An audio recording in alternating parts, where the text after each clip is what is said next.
Shabbat Shalom. There is a scene in Sondheim's musical Into the Woods that has remained with me over the years. Cinderella has finally shrugged off the tyrannical rule of her stepmother and the scorn of her stepsisters. She has gotten her prince, moved into the palace, and found her happily ever after. So you might think the show would be over. But just as the curtain closes, Cinderella pokes her head out of the fabric and sings two words that begins a whole new journey. The words are, "I wish." The very same words that we had heard all of the characters sing at the beginning of the show. I wish, more than anything, more than life, they emoted as they reached for their own slice of happiness. For behind all of these wishes was the meta-wish for the feeling of joy. And we are not so different. We too reach, search, and even twist ourselves into pretzels in the quest for joy. Being happy is a life goal for many of us. So how do we find joy? Psychologists say happiness is the alignment of expectations with reality. And the closer these two things are, the greater our experience of happiness. Economists find that while money can make some people happy, this generally only applies for whom more money would enable basic needs like food, shelter, and access to medical care. In fact, Nobel Prize winner Daniel Kahneman claims that once people reach a little beyond the average middle-class level income, even large financial increases do not lead to any significant increases in happiness. Biologists tell us that 4 chemicals in our brains make for happiness: dopamine, oxytocin, serotonin, and endorphins. Yet, we are sophisticated and experienced enough to know that being in a state of happiness is not really something that we can choose. In fact, it seems that the more we strive to be happy, the more elusive the feeling can be. It's like trying very hard to fall asleep. The more effort we put in, the harder it actually gets.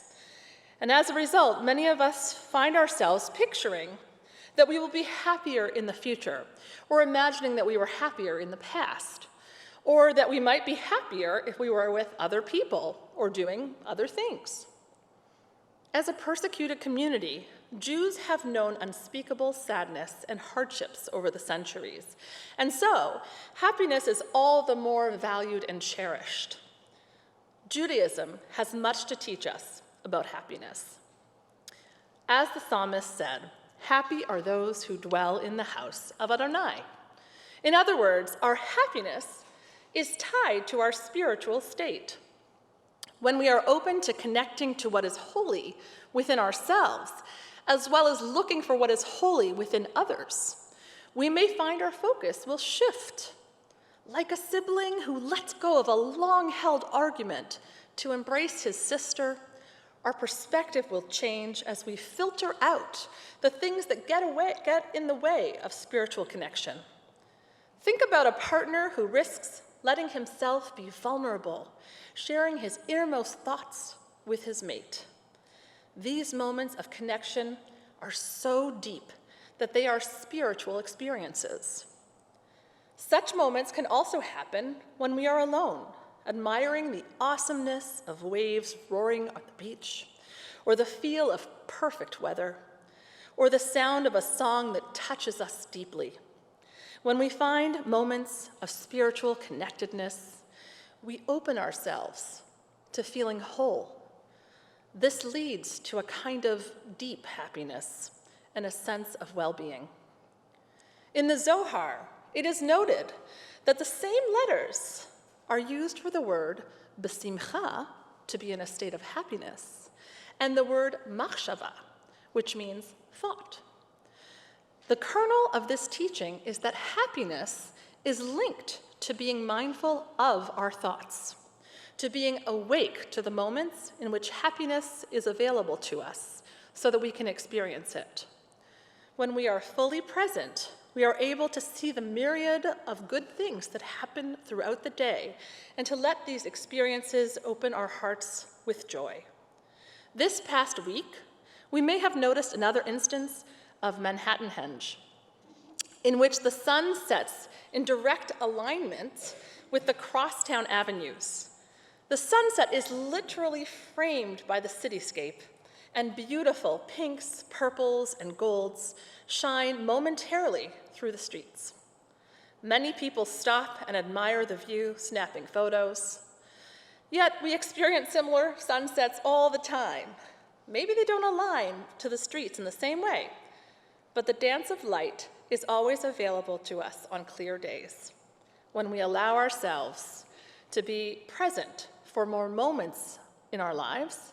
We receive more moments as presents. Serve God with happiness, says the psalmist. When we take on mitzvot and observe God's commandments, we lay out a foundation of joy.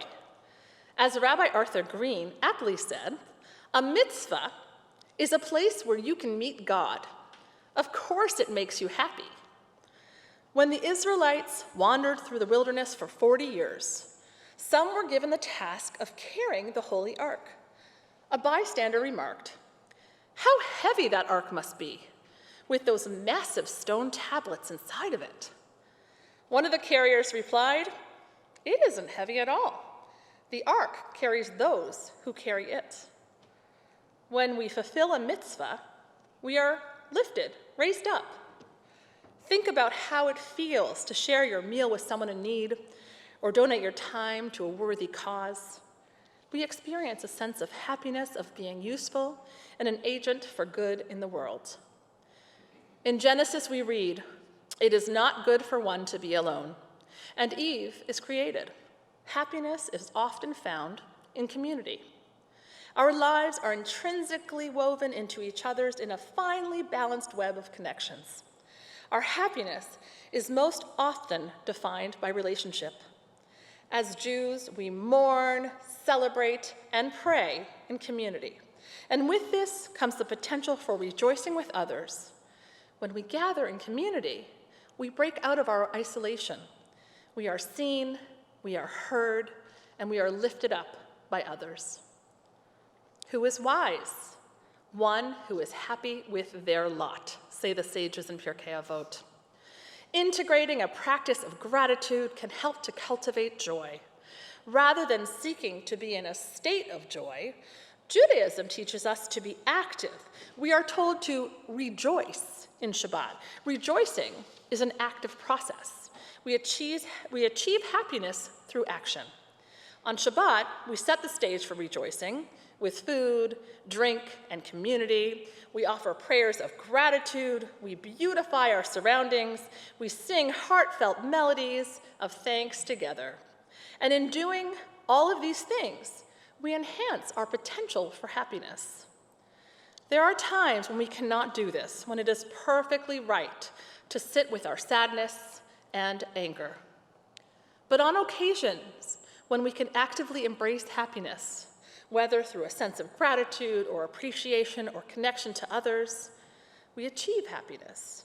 So when you find yourself saying, "I wish," like Cinderella, or similarly, "I want," think about getting in touch with your spiritual self, or connecting more with others, or being present to a sense of gratitude. As the psalmist wrote, "This is the day that God made. Let us rejoice and be glad in it." Shabbat Shalom.